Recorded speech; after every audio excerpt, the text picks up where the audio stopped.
안녕하십니까, 안영찬입니다. 이번 강의는 주택가이사 기출문제, 무효, 취소, 그 다음에 부관, 기간, 소멸시효까지 해가지고요, 민법 총칙에 관한 기출문제를 다 완성을 할 거거든요.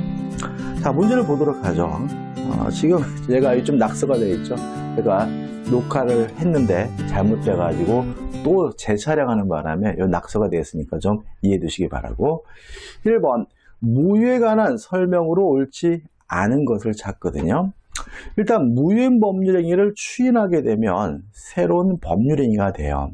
따라서 특별한 사정이 없는 한 소급할 효력이 있다는 질문은 X가 되는 거죠. 다시 말하면 무효인 법률행위를 추인하게 되면 소급하지 않습니다. 새로운 법률이 된다는 거 꼭 기억해 두시기 바라고요. 2번입니다. 옳지 않은 것을 찾네요. 답은 뭐죠? 3번입니다. 자, 우리가 타인 소유물의 매매는 유효해요. 자, 우리가 타인 소유물의 매매가 유효한 이유에 대해서 좀 조심할 것은 뭐냐면, 자, 무효라는 거는 아무런 효과가 없다는 얘기고요. 따라서 이행하지 않더라도 책임지지 않거든요. 근데 만약에 타인 소유물의 매매가 무효가 되면은 아무런 책임을 지지 않는다라는 논리가 발생해요. 따라서 타인 소유물의 매매는 유효하기 때문에 짓고 또 아니면서 팔겠다라고 계약을 했다면 책임을 져야 된다는 의미에서 타인 소유물의 매매는 유효한 거죠. 다시 말하면 모든 책임은 유효를 전제하는 거죠. 그래서 5번 보시면 무효인 법률에 따른 법률 효과를 침해하는 것처럼 보이는 위법 행위가 있더라도 그 법률 효과의 침해에 따른 손해배상을 청구할 수 없다라는 질문은 맞는 거죠. 다시 말하면 무효라면 책임질 필요가 없는 것이니까 무효라면 손해배상도 뭐 할 수 없는 거예요? 청구할 수 없는 거죠. 모든 책임은 유효함을 전제로 하는 거죠. 그 다음 우리가 좀 기억해야 될 것이 뭐냐면 4번이죠. 자, 무효 중에서 추인할 수 없는 경우가 있어요. 첫째, 반사회적 법률행위 추인할 수 없다. 두 번째, 불공정한 법률행위 추인할 수 없고요. 그 다음에 강행법규 위반 추인할 수 없다. 이 세 가지 경우에는 추인할 수 없다는 거 꼭 기억해 주시고, 따라서 4번은 맞는 질문이 되는 거죠. 3번입니다. 다음 중 재판상 행사하여야만 효과가 발생하는 거, 채권자 취소권입니다. 다시 말하면 채무자의 사회행위를 취소하는 것을 우리가 채권자 취소권이라고 하는데, 채권자 취소권 행사는 반드시 재판을 통해서 행사해야 된다는 거 꼭 기억해 두셔야 되겠죠. 4번입니다. 옳은 걸 찾네요. 1번은 참 잘 나오는데, 자, 취소할 수 있는 법률행위를 추인하려면 원인이 소멸된 후에 해야 돼요. 이게 원칙이에요. 다만 원인이 소멸되기 전에도 할 수 있는 사람이 있는데 누구죠? 법정 대리인이죠. 따라서 1번, 취소할 수 있는 법률행위를 후견인이 법정 대리인이 추인하는 경우 추인은 취소의 원인이 소멸한 후에 하여야만 효력이 있다. X가 되고요. 1번은 X가 되는 거죠. 그 다음에 무효인 법률행위를 추인하면 새로운 법률행위가 되고 소급하지 않으니까 2번도 뭐죠? X가 되고요. 3번, 일부가 무효면 전부인 것이 원칙이니까 3번도 뭐가 돼요? X가 되는 거죠. 4번. 자, 부당이득 반환의 경우에는 원칙은 선의의 점유자는 현존이익 범위 내에서 악의 점유자는 전부거든요. 예외는 제한 능력자는 선악 불문하고 현존하는 범위 내에서만 돌려주면 되거든요. 따라서 4번, 악의 제한 능력자라도 현존하는 범위 내에서만 반환하면 되므로 그 전부를 상환하여야 한다. X가 되는 거죠. 답은 뭐죠? 5번입니다. 자, 철회입니다. 자, 철회는요, 선의의 상대방만이 할 수 있고요. 또 언제까지 할 수 있죠? 추인 전까지 할 수가 있기 때문에 제한 능력자와 계약을 맺은 상대방은 계약 당시에 제한 능력자임을 모른 경우 선이죠. 추인이 있을 때까지 자신의 의사표시를 처리할 수 있다는 질문은 맞는 질문이고 답은 5번이 됩니다. 자, 5번 문제입니다. 옳지 않는 것을 찾는데 답은 뭐죠? 5번이죠. 왜요? 법정 대리는 원인이 소멸되기 전에도 할 수가 있으니까 법정 대리는 취소 원인이 소멸된 후에만 추인할 수 있다. X가 되고요. 6번 재산보상 법률관계의 소급표가 인정되지 않는 경우죠. 자, 소급표가 인정되는 것 가장 대표적인 것은 뭐예요? 취소입니다. 뭐 실정선고 취소니 착오를 위한 취소니 사기 강박을 위한 취소니 뭐 제한 능력제 법리 취소니 다 뭐죠? 유효하는 걸 소급해서 무효화시키는 거예요. 근데 이 4번은 취소라고 써 있지만 법적 성질을 철회로 이해해요. 따라서 법원의 부재자의 재산관리에 관한 처분 허가의 취소는 소급표가 없기 때문에 답은 4번이 되는 거죠. 7번 문제죠. 자, 옳지 않은 것을 찾습니다. 3번 지금 보시면 또 나와 있죠. 법정 대리는 원인이 소멸되기 전에도 추인할 수 있으므로 소멸한 후에만 할 수 있다. X고 답은 3번이 되네요. 8번 문제입니다. 자, 옳지 않은 것을 찾는데요. 답은 뭐죠? 4번입니다. 자, 보자고요. 자, 해제예요. 채무 불이행을 이유로 해제를 당하게 되면 손해배상해 줘야 되고요. 계약금을 뺏기게 됩니다. 자, 이걸 면하고 싶으면 어떻게 해야 되냐면 착오를 이유로 취소하면 되거든요. 왜냐하면 착오를 이유로 취소하게 되면 손해배상 책임은 부담하지 않아요. 따라서 우리 판례는 해제된 후에도 착오를 이유로 취소하는 것이 가능하다라고 판시하고 있으므로 4번. 매도인이 매수인의 채무 불이행을 이유로 매매계약을 해제한 경우 매수인은 그 매매계약에 착오가 있더라도 이를 이유로 그 계약을 취소할 수 없다는 질문은 X가 되고 답이 되는 거죠. 9번 문제입니다. 자, 옳은 것을 찾는데 1번이 답입니다. 자, 한번 생각해보죠. 자, 임의 대리인이 대리권의 범위에 대해서 자, 정리해보자고요. 자, 매도에 관한 수권이 있다면 매매계약 체결할 수 있을 뿐만 아니라 매매대금을 수령할 수도 있고 대금 지급 기한을 연기해 줄 수도 있죠. 근데 일부든 전부든 면제해 줄 수는 없고요. 또 취소할 수도 없고 해제할 수도 없습니다. 따라서 임의 대리인이 취소하거나 해제하려면 취소권, 해제권에 관한 별도의 수권이 필요하므로 1번 임의 대리인이 취소권 행사하려면 취소권 행사력에 관한 본인의 수권 행위가 있어야 된다. 맞는 질문이고 답은 뭐죠? 1번이 되는 거죠. 조심할 건 3번인데 자, 취소권의 행사 기간 제한이 있어요. 10년과 3년이죠. 어떻게 됩니까? 법률 행위를 한 날로부터 10년, 추인이 가능한 날로부터 3년이고요. 요 10년, 3년 두 기간 중 어느 거나 하나라도 지나게 되면 더 이상 뭐 할 수 없어요? 취소할 수 없거든요. 따라서 한번 사기 이에 매매 계약을 체결한 후 10년이 경과하였더라도 속았다는 사실을 안 지 3년이 지나지 않았다면 그 매매 계약을 취소할 수 있다. X. 둘 중에 하나라도 지나게 되면 더 이상 뭐 할 수 없는 거죠? 취소할 수 없는 거죠. 10번입니다. 자, 법정 추인이거든요. 자, 법정 추인에서 우리가 꼭 기억해 두셔야 될 것은 뭐냐면 이행을 청구하고 권리를 양도하는 것이 법정 추인이 되려면 취소권자가 해야 된다. 상대방이 이행을 청구하고 상대방이 권리를 양도하는 것은 뭐가 될 수 없어요?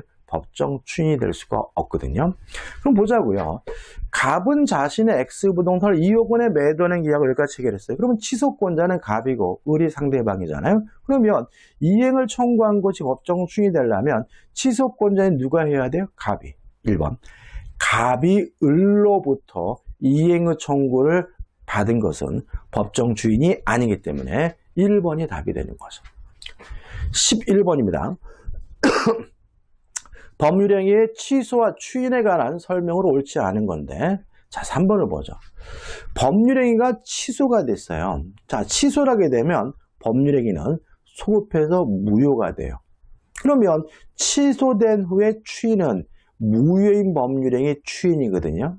다시 말하면 취소를 하게 되면 소급해서 무효가 되니까 무효인 법률행위로서 추인할 수 있을 뿐이거든요. 따라서 한번 법률행위가 취소된 경우 취소권자는 취소할 수 있는 법률행위의 추인에 가여 취소된 법률행위를 유효하게 할 수 있다. X가 되고요. 답은 3번이 되는 거죠.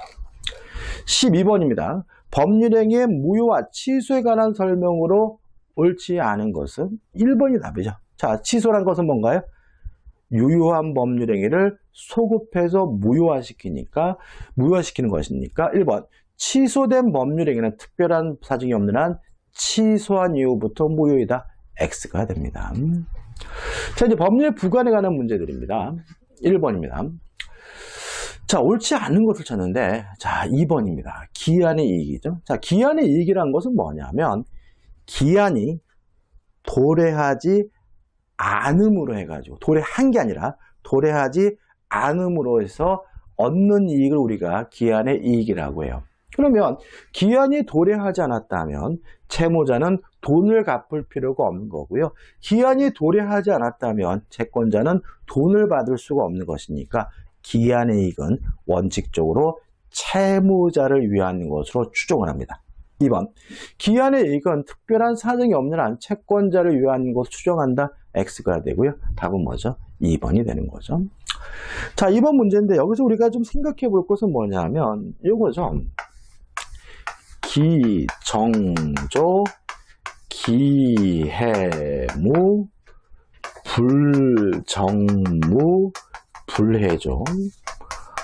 지문으로는 아주 자주 나오는 거죠. 무슨 말입니까? 기성조건이 정지조건이면 조건 없는 법률행위 기정조. 기성조건이 해제조건이면 무효 기해무가 되고요. 불능조건이 정지조건이면 무효 불정무. 불능조건이 해제조건이면 조건 없는 법률행위 불해조고요. 꼭 암기하셔야 됩니다. 어차피 부관에 대해서도 한 문제가 출제될 거고요. 그러면 지문으로 이 기정조, 기해무, 불정무, 불해조는 꼭 나오거든요. 이번 보시면 조건이 법률 당시 이미 성취된 거예요. 기성조건이죠. 기. 그 조건이 해제조건이면 기해. 무 해서 무효가 달라붙어야 되는데 조건 없는 법률행위란다. X고요. 답은 2번이 됩니다. 3번입니다. 법률행위 조건에 관한 설명으로 옳지 않은 거죠. 자, 5번 보시면 동산의 소유권 유보부 매매라는 게 나와요. 자, 이런 겁니다. 동산은 인도를 하게 되면 소유권이 넘어가거든요. 그러면 소유권 유보부 매매라는 건 뭐냐면 매도인이 매수인에게 인도를 해줬지만 아직도 매도인에게 소유권이 유보되어 있는 거다.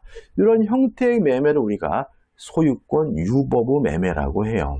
그러면 매수인 입장에서는 현재 지금은 뭐가 없는 거죠? 소유권이 없는 거죠. 인도를 받았더라도. 그러면 언제 소유권을 갖게 되냐면 미래에 매매대금을 완납해야 비로소 소유권을 갖는 거기 때문에 대표적인 정지 조건입니다.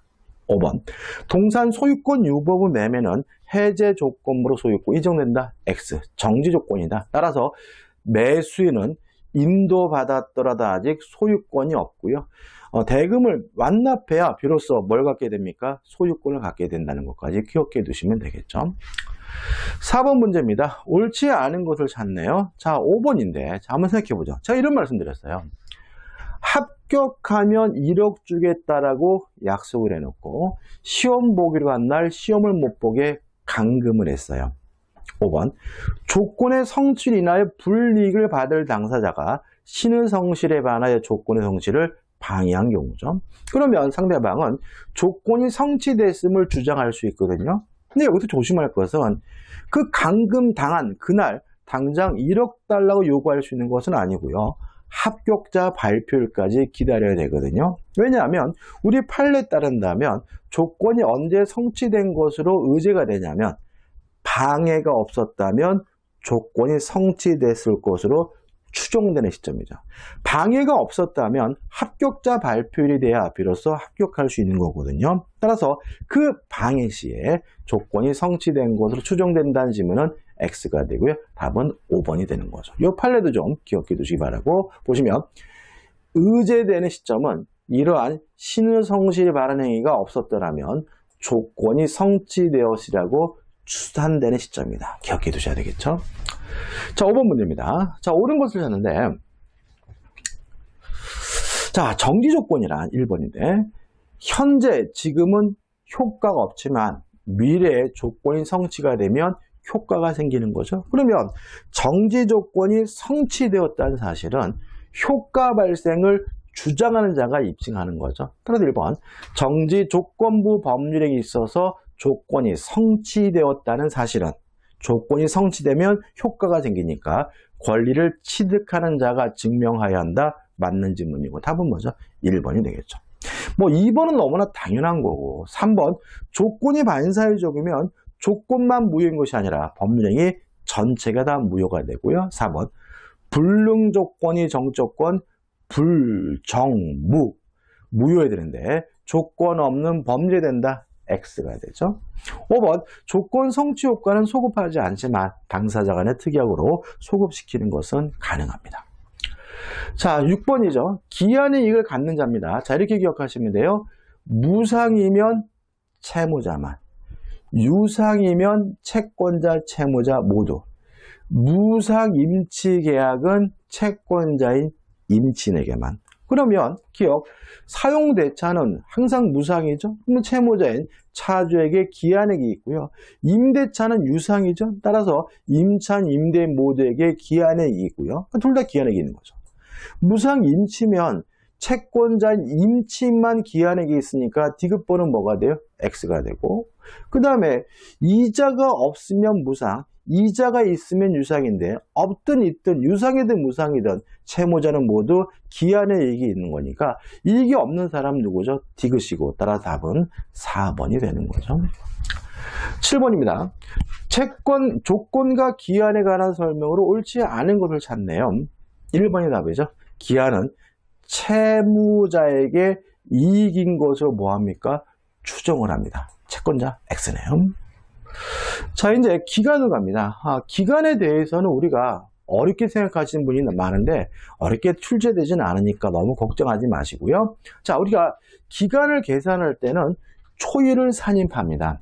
따라서 시작하는 날과 끝나는 날이 일치가 되고요. 근데 끝나는 날이 만약에 존재하지 않는다면 그달 말일이 끝나는 날이 있거든요. 그럼 3번 보시면 2015년 5월 31일 10시부터 1개월이에요. 그러면 초일을 산입하지 않는 결과 끝나는 날은 뭐죠? 6월 31일이 돼야 되겠죠. 근데 6월 달에는 31일이 없어요. 그래서 6월 30날입니다. 6월 30날 자정이기 때문에 2013년 6월 30날 10시가 아니라 자정이므로 3번은 뭐가 되죠? X가 되는 거죠. 자, 2번입니다. 역산할 때, 거꾸로 계산할 때도 뭐죠? 거꾸로 계산할 때도 똑같아요. 자, 보세요. 자, 보시면 2013년 3월 19일부터 일주일이잖아요. 그러면 3월 19일부터 전으로 거꾸로 7일이란 말이죠. 그러면 역산할 때도 거꾸로 계산할 때도 초일을 산입하지 않기 때문에 며칠부터요? 3월 18일부터 7일이니까 3월 18일부터 7을 빼면 며칠이 됩니까? 3월 11일이 되겠죠. 그럼 결국은 3월 11일 날 뭐예요? 자정이 되겠죠. 그러면 답은 몇 번이면 알 수 있죠? 3번임을 우리가 알 수가 있는 거죠. 답은 3번입니다. 3번입니다. 이거 보이셨나? 이거 안 보셨을 것 같은데 다시 한번 볼까요? 이거 참. 그죠? 안 보이셨죠? 그죠? 다시 할게요. 자, 3월 19일부터 역으로 뭐죠? 7일이잖아요. 그러면 초일을 산입하지, 역산, 거꾸로 계산할 때 초일을 산입하지 않기 때문에 3월 18일부터 계산하고요. 3월 18일부터 계산한다는 말은 3월 18일에서 7일을 빼면 되겠죠. 그럼 게 며칠이 됩니까? 3월 11일 자정이 된다. 열심히 썼는데 보이지 않았습니다. 죄송합니다. 자, 그러면 이제 다시 3번이죠. 자, 3번 옳지 않는 것을 찾는데요. 1번이 답이죠. 자, 우리 민법에서 규정하고 있는 요 기간 계산에 관한 내용은 공법적 영역에서 적용해야죠. 선거 날짜를 계산할 때도 적용하고요. 대통령 임기를 계산할 때도 적용이 되기 때문에 1번 기간 계산에 관한 민법 규정은 공법 관계에 적용되지 않는다. X가 되고요. 답은 1번이 됩니다. 자, 소멸시효죠. 소멸시효에 걸리는 권리. 자, 뭐 걸립니까? 채권과 용익물권. 채권과 용익물권만 소멸시 권리죠. 따라서 지역권은 용익물권이니까 소멸시 권리니까 답은 뭐죠? 1번. 유치권, 담보물권 소멸시 걸리지 않고요. 점유권, 소유권, 소멸시효 걸리지 않고 공유물 분할 청구권 시험은 참 잘 나오는데 형성권입니다. 채권과 용익물권만 소멸시효 걸리거든요. 그 다음에 소멸시효 4번 공유물 분할 청구권은 형성권이니까 당연히 뭐에 걸리지 않나요? 소멸시효 걸리지 않겠죠. 5번 물권은 청구권이죠. 소멸시효 걸리지 않습니다. 채권과 용익물권만 소멸시효 걸려요. 답은 뭐죠? 1번이죠. 2번입니다. 자, 옳지 않은 것 같은데 소멸시효에 관한 민법 규정은 채무자를 보호하기 위한 규정이에요. 따라서 채무자에게 불리한 특약은 무효입니다. 소멸시효를 배제하거나 소멸시효를 가중하는 것은 기간을 연장하는 것은 채무자에게 불리하기 때문에 무효고요. 따라 1번 소멸시효는 법률행위가 이를 가중할 수 있다. X죠. 가중할 수 없습니다. 배제할 수는 없다는 맞죠? 배제도 못하고 가중할 수도 없다는 거 잘 나오니까 기억해 주시기 바랍니다. 답은 1번이네요. 자, 3번입니다. 소멸시효와 제척기간에 관한 설명으로 옳은 것을 찾네요. 일단 1번 채권 양도의 통지는 채권을 양도했다는 통지는 권리행사가 아니죠. 따라서 채권 양도의 통지만으로도 제척기간의 준수에 필요한 권리의 재판의 행사로 볼 수 있다. X가 되는 거죠. 2번 점유물 반환 청구권 행사기간은 1년이에요. 근데 1년에 대해서 우리 판례는 그것을 제척기간으로 이해하고요. 또 1년 내에 소송을 제기할 수 있다. 출소기간으로 이해하고 있기 때문에 출소기간을 의미하지 않는다. X가 되는 거죠. 3번 소멸시효 기간 연장할 수 없어요. 근데 제척기간도 연장할 수 없습니다. 따라서 3번도 뭐가 돼요? X가 되는 거죠.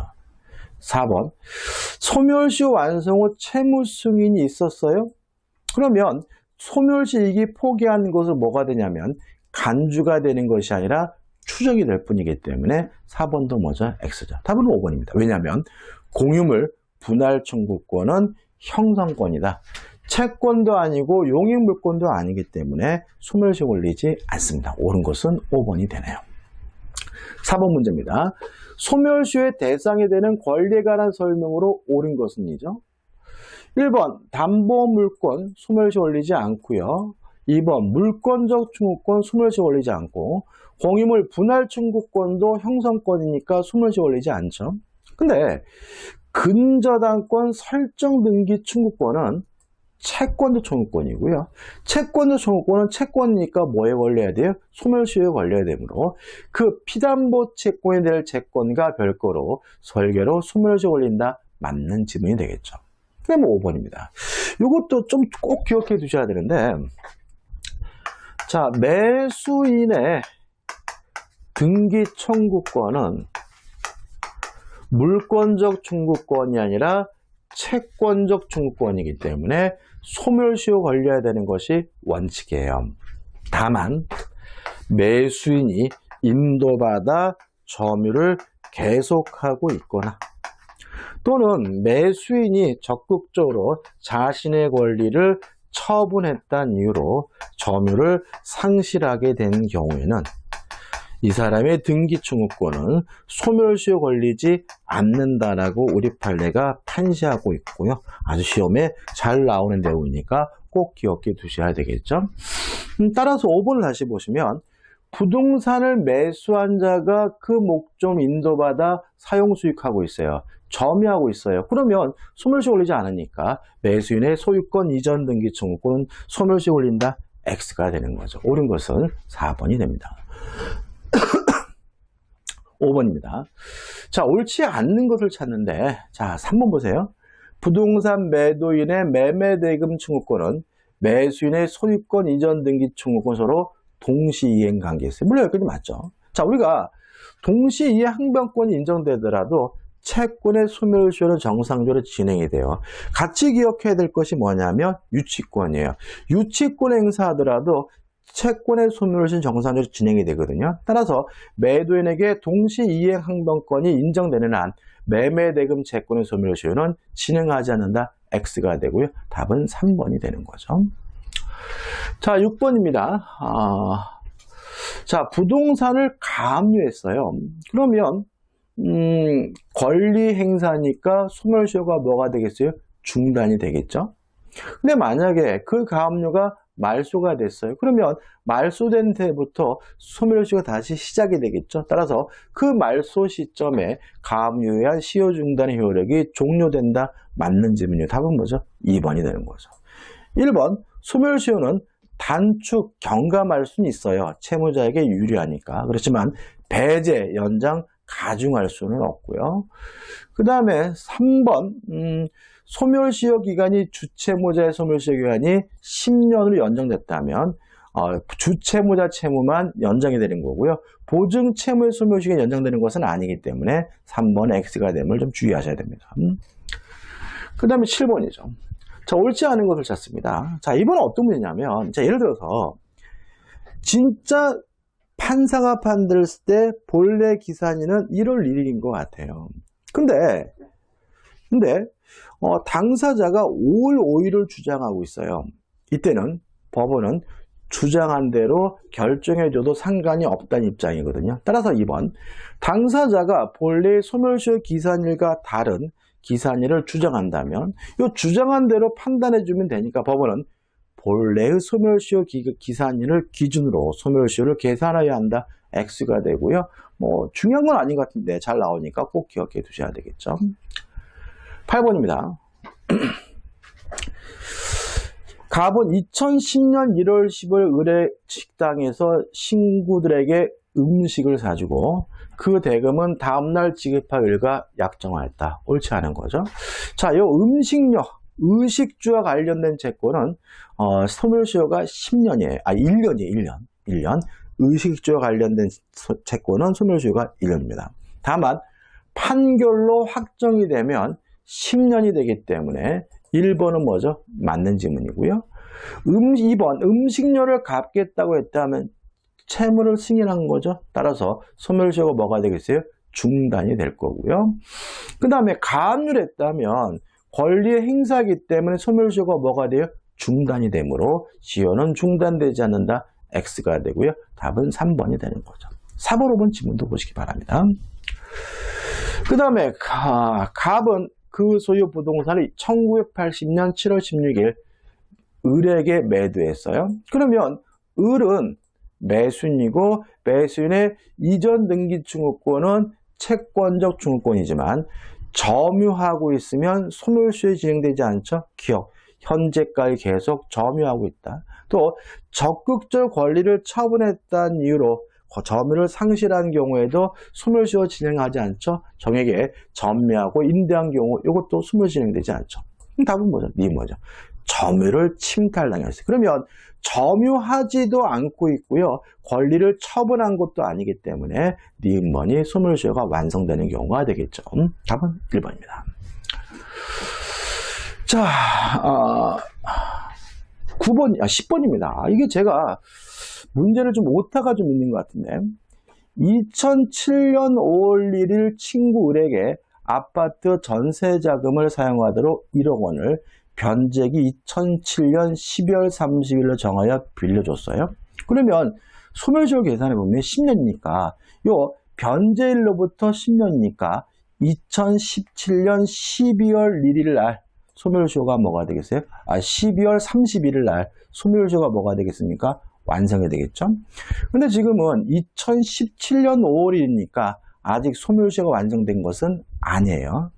따라서 옳은 걸 찾는데 1번 10년 도래 전이므로 갑의 대여금 채권은 시효로 소멸하지 않는다. 이거는 맞는 지문입니다. 이게 오타가 있는 것 같아요. 그래서 현재 상태에서는 1번도 맞는 지문이고 4번도 맞는 지문이에요. 자, 왜냐하면 2017년 5월 30일 대여금 채권 1억 원의 지급을 구하는 소송을 제기했어요. 그러면 권리를 행사했으니까 소멸시효가 뭐가 돼요? 중단이 되고 다시 시작하게 되는데 언제부터 다시 시작하게 되냐면 판결이 확정된 때로부터 다시 시작하므로 승소 판결이 확정된다면 그 확정된 때로부터 새로 10년의 시효 진행된다. 맞는 질문이죠. 그래서 현재 상태는 1번과 4번이 답이고요. 이 설명도 잘못된 거니까 좀 조심하시기 바랍니다. 죄송합니다. 11번입니다. 소멸시효에 관한 설명으로 옳지 않은 것을 찾네요. 자, 2번인데. 자, 이런 거 한번 생각해 볼게요, 여러분들.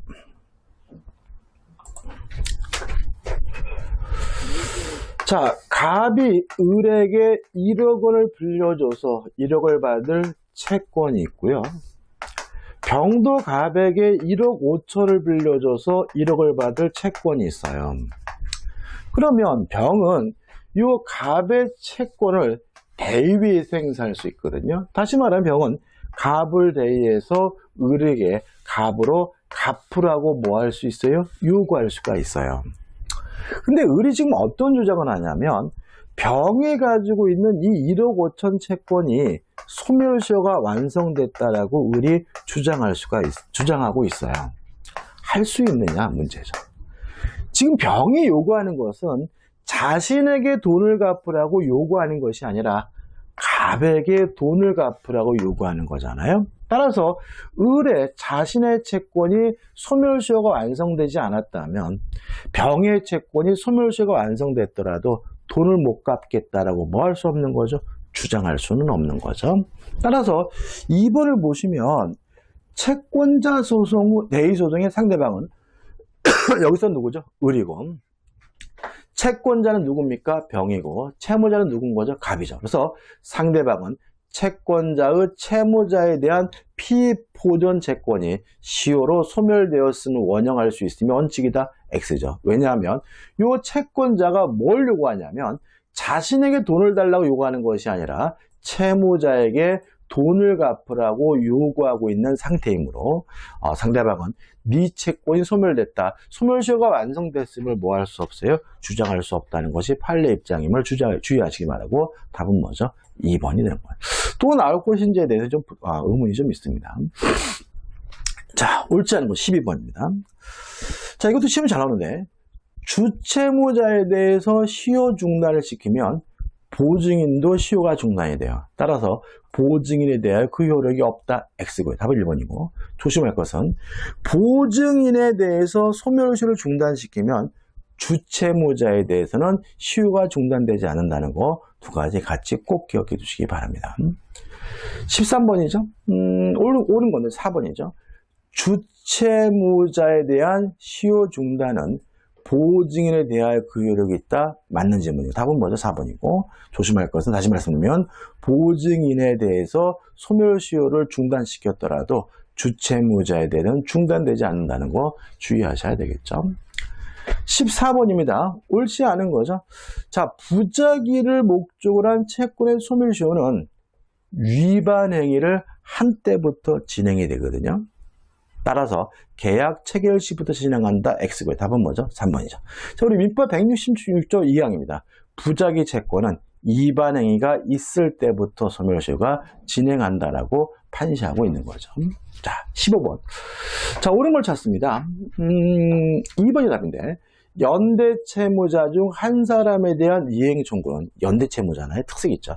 다른 연대 채무자에 대하여도 시효 중단 효력이 있다. 맞는 지문이고요. 답은 뭐죠? 3번이고 꼭 기억해 두시기 바랍니다.